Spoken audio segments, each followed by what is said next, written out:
Hi, this is Courtney Drake McDonough, the publisher and managing editor of RealFoodTraveler.com, a digital culinary travel magazine, and welcome to the Real Food Traveler podcast. Today we're talking about travel packing hacks. After the plans have been made, the next thing to consider is what you're going to pack to take on your trip, and that involves deciding how much to take, which bag to take, how much it will cost to take, and worrying about whether it's going to get lost, what with all the airline issues we face. It's a lot to think about. That's why Real Food Traveler is offering our editors pick travel packing hacks, sharing our experiences and tips. You'll end up packing wisely, concisely, and you'll save money and stress. Here are 11 tips to keep in mind. Number one, forget about having a separate outfit for each day, including a separate one for each night. That's the number one mistake people make when packing, and it leads to having more luggage than you need or want to pay for or handle. The big idea is, except for the people you're traveling with, no one is going to know that you're wearing the same black pants you wore 2 days ago. So get that out of your head and have fun creating different looks that through clever use of mixing and matching fewer complementary pieces and accents. And hey, if the people you are with take note, they'll forgive you because they don't have to help you lug your unnecessary suitcases around.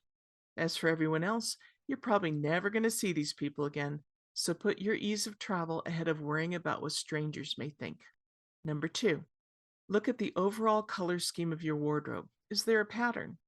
Take advantage of what you already have and base your wardrobe choices off of that simple color palette, grouping them like black, tan, white, or blue, black, pink, or tan, blue, red. The idea is to create outfit combos that can mix and match and go with each other because they play off of the same set of colors. I lay my options out on my bed, the tops in one row and the bottoms in another.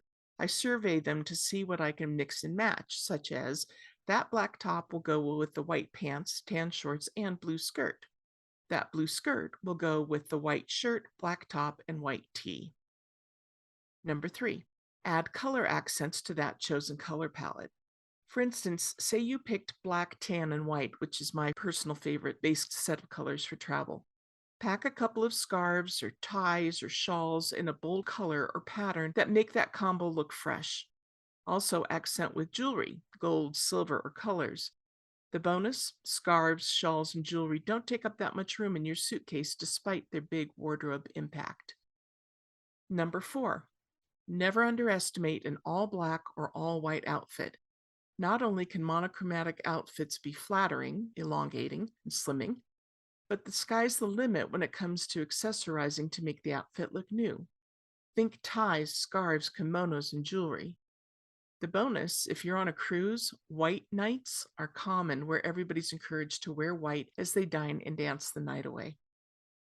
Number five, use packing bags to squish down your clothing before putting them in your suitcase. This has multiple benefits, including A, being able to group items such as underwear in one, tops in another, and bottoms in another. B, it prevents anything that might leak from your toiletries from ruining your clothes. And C, airport security seems less likely to go through your stuff if it's vacuum sealed. They will still x ray it though, so don't try anything funny.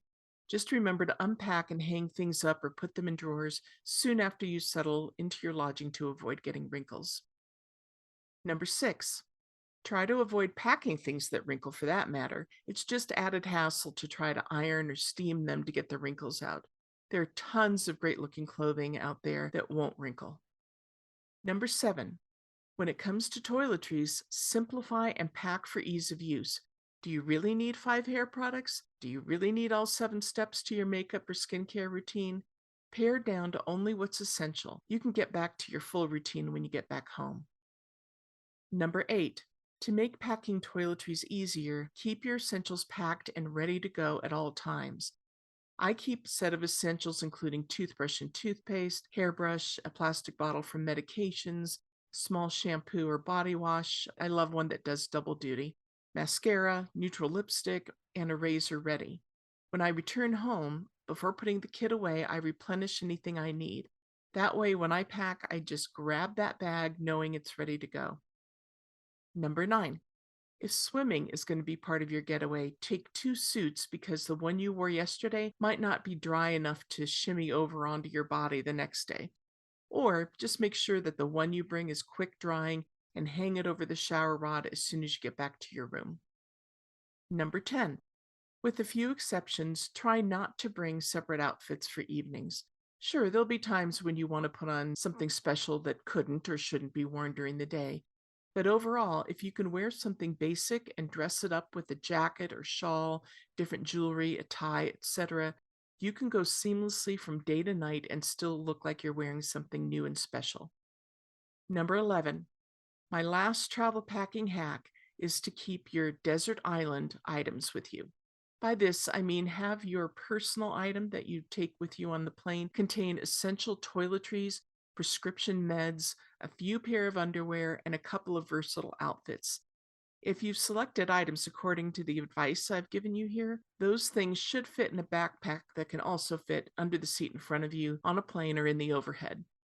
Heaven forbid, but it can happen, your check bag got lost, you'd still have enough essentials to get by for a few days, and that's far better than being caught with nothing you need. I hope these tips are helpful to you. I hope you have safe and happy travels wherever you're going, whenever you go. Thanks again for listening, and be sure to check out realfoodtraveler.com for all sorts of culinary travel tips, inspiration, and information. And keep listening to and subscribe to the Real Food Traveler podcast for ongoing tips and information and great conversations with people in the food and travel realm. Thanks for listening.